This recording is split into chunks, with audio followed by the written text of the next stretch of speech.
Ce samedi 4 mars, Misha a séduit les 5 coachs de The Voice 2023 et le public avec sa reprise de stand-up de Cynthia Erivo. Le jeune de 17 ans s'est livré à Télé Loisirs à propos de son audition à l'aveugle exceptionnelle et les difficultés qu'il a rencontrées pour participer à l'émission.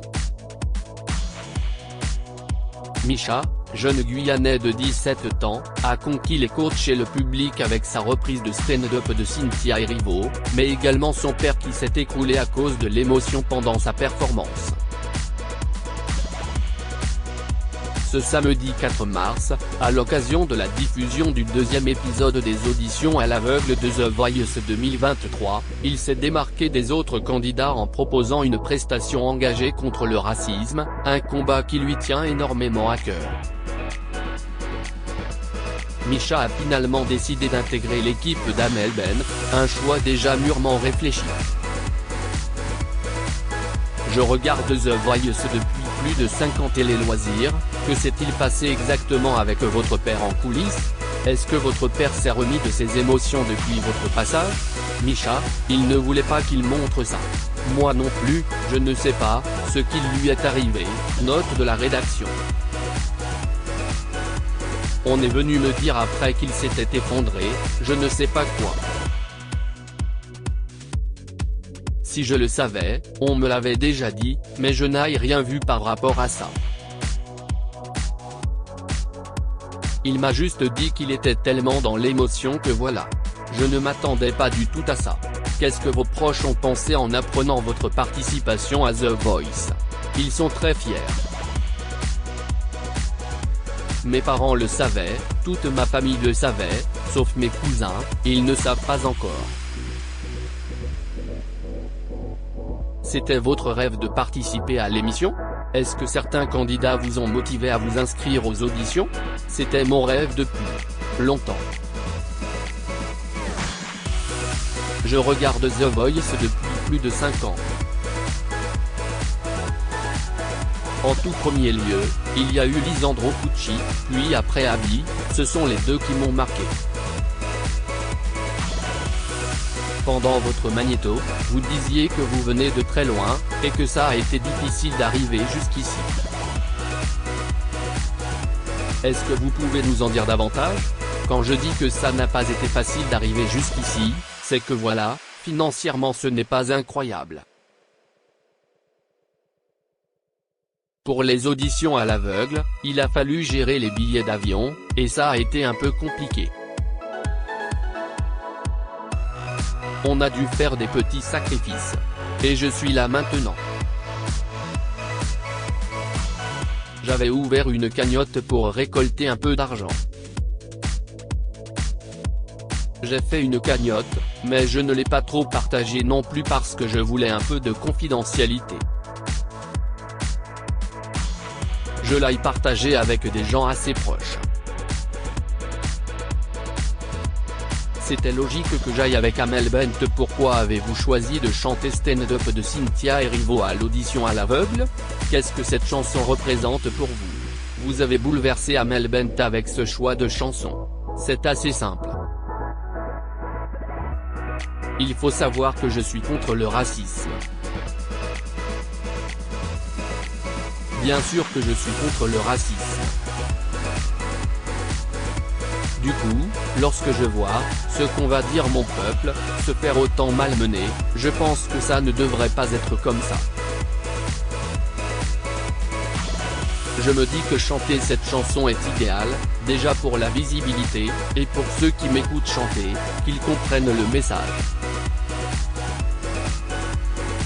Et qu'en chantant avec le cœur, je compte bien faire passer le message.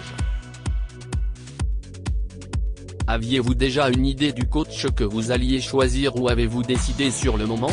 C'était logique que j'aille avec Amel Bent, parce qu'on a un peu le même monde musical. On va dire que ce n'était pas très compliqué. Après, les autres coachs ont très bien parlé, ça aurait pu tourner en leur faveur, mais non. Je suis resté sur mon idée de départ.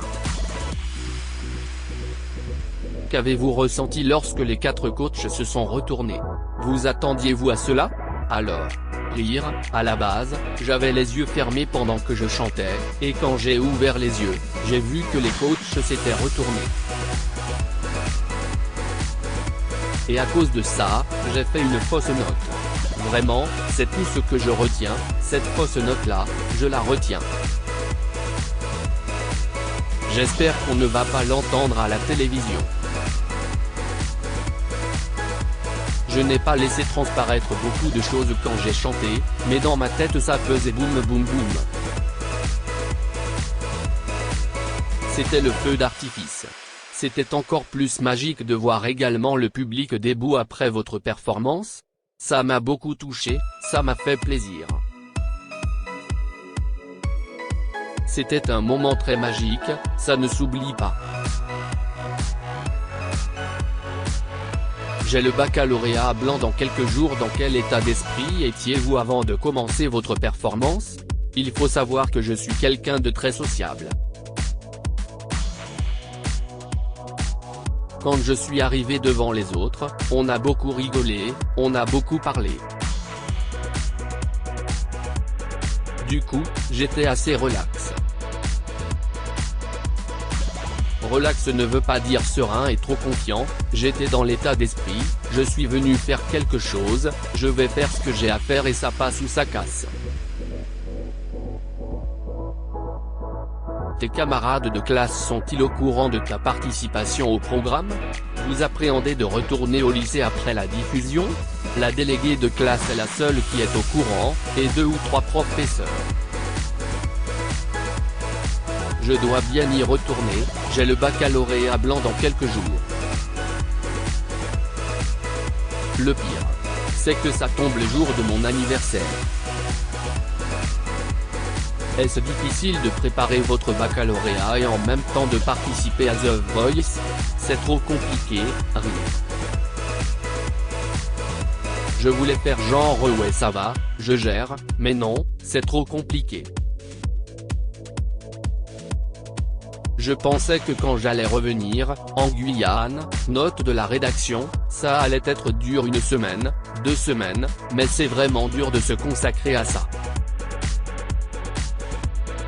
Là, tous les jours, c'est que musique, musique, musique. Je n'ai même pas dormi de la nuit. Vous dites dans l'émission que la musique est une passion familiale. Qu'est-ce qui vous a donné envie d'en faire votre métier? La première fois où j'ai chanté devant un public au collège. Depuis, ce jour-là, je me suis dit c'est bon, c'est ça que je veux faire. Et encore, ce n'était pas dingue, mais bon. J'ai chanté Impossible de James Arthur, mais c'est une chanson très compliquée, je ne l'avais pas trop bien gérée, c'était ma première reprise. J'aimerais faire le tour du monde. Avez-vous déjà pris des cours de chant? Je n'ai jamais pris de cours. Je suis autodidacte. Mais c'est compliqué, j'aimerais bien prendre des cours. C'est nécessaire. Vous vous voyez où dans 5 ans? Je me vois dans les zéniths, c'est mon rêve. J'aimerais faire le tour du monde. Je ne veux pas me cantonner à l'Europe, c'est ça mon problème. Malheureusement, la chanson de Menti Saibam qui dit je ne veux pas l'Amérique, ce n'est pas pour moi. C'était la première fois que vous preniez l'avion et que vous veniez à Paris, qu'avez-vous pensé de la capitale? Je l'avais beaucoup vu dans les films. Les clichés. En arrivant, c'était trop bien, j'aime trop les bâtiments, vraiment, ça a été mon coup de cœur, les bâtiments. J'aime beaucoup. À lire aussi ça va aller papa, viens avec moi, Nikos Aliagas vient en aide au père de Misha, The Voice 2023, qui s'écoule lors de l'audition à l'aveugle de son fils.